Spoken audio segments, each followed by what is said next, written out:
খেলার মাঠ, ফুটবল মাঠ, ক্রিকেট গ্রাউন্ড সহ একটি স্পোর্টস কমপ্লেক্স আমরা তৈরি করব ইনশাল্লাহ। সবার জন্য উন্মুক্ত এই মাঠ করব এবং পাশাপাশি পেশাদারিও যাতে আমাদের যারা খেলোয়াড় রয়েছেন তারাও যাতে এখানে অংশগ্রহণ করতে পারে। নিম্ন থেকে একদম উচ্চ পর্যায় পর্যন্ত সবার সন্তানেরা এখানে উন্মুক্তভাবে যাতে খেলাধুলা করতে পারেন। আমাদের প্রশাসক সহ আরো অন্যান্য অনেক সচিবগণ এখানে রয়েছেন, আমাদের জেলা প্রশাসক রয়েছেন।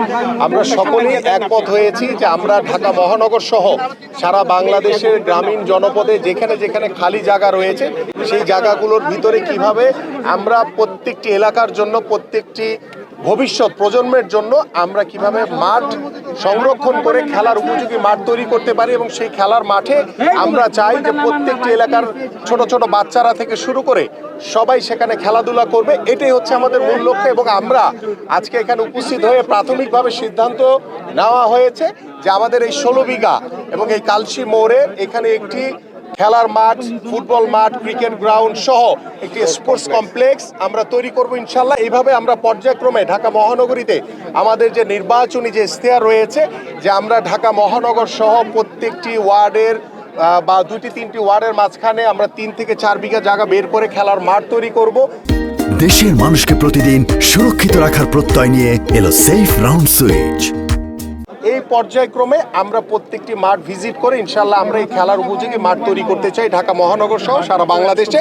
তা আমরা পরবর্তী মিটিংয়ে ইনশাল্লাহ সিদ্ধান্ত নিয়ে কোথায় কোথায় আমাদের খেলার মাঠ হবে সেগুলো আমরা পরবর্তী এখানে আমাদের যে সংশ্লিষ্ট যে মন্ত্রণালয়গুলো রয়েছে, স্থানীয় সরকার, আমাদের গৃহায়ণ রয়েছে এবং আমাদের প্রশাসক, আমাদের ঢাকা উত্তর সিটি কর্পোরেশন তিনি রয়েছেন, আমরা সবাই আলোচনা করে ইনশাল্লাহ আমরা পরবর্তীতে কোথায় কোথায় মাঠ হবে সেগুলো আপনাদেরকে পরবর্তীতে জানিয়ে দেওয়া হবে। আমরা আজকে সিদ্ধান্ত নিয়েছি প্রাথমিক, আমাদের এখানে অনেক স্ট্রাকচারাল আমাদের কার্যক্রম রয়েছে, সেগুলো আমরা সম্পূর্ণ করে ইনশাল্লাহ দ্রুত সময়ের ভিতরে সবার জন্য উন্মুক্ত এই মাঠ করব এবং পাশাপাশি পেশাদারিও যাতে আমাদের যারা খেলোয়াড় রয়েছেন তারাও যাতে এখানে অংশগ্রহণ করতে পারে সেই সুযোগ সুবিধা আমাদের থাকবে। কোনো দখলদারি, কোনো চাঁদাবাজের কোনো রকম কোনো সুযোগ নাই, এদেরকে কোনোভাবে আমরা প্রশ্রয় দিব না ইনশাল্লাহ।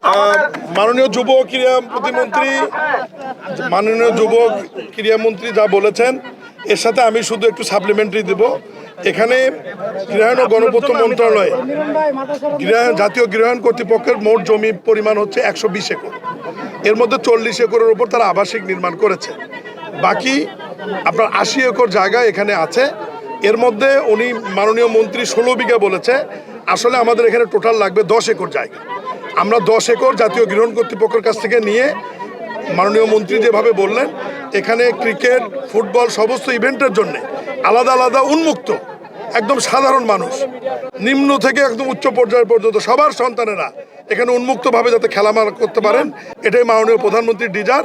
আমরা আজকে দেখে গেলাম, যেহেতু আন্তঃমন্ত্রণালয়ের শক্তিশালী কমিটি, আমরা সবাই বেশি দ্রুত সময়ের মধ্যে এই জায়গা হস্তান্তর করে ডিজাইন ম্যাপ তৈরি করে যুব ক্রীড়া মন্ত্রণালয় বাজেট ডিপিপি প্রণয়ন করে একটাকে অনুমোদন হওয়ার পরেই কাজ শুরু হবে। আমরা যেহেতু শুরু করেছি, মাননীয় প্রধানমন্ত্রীর ইচ্ছা, আপনারা নিশ্চিত থাকতে পারেন স্বল্প সময়ের মধ্যে এই এলাকার মানুষ একটা সুন্দর বহুকেন্দ্রিক ব্যবহারের জন্য মাঠ পাবে।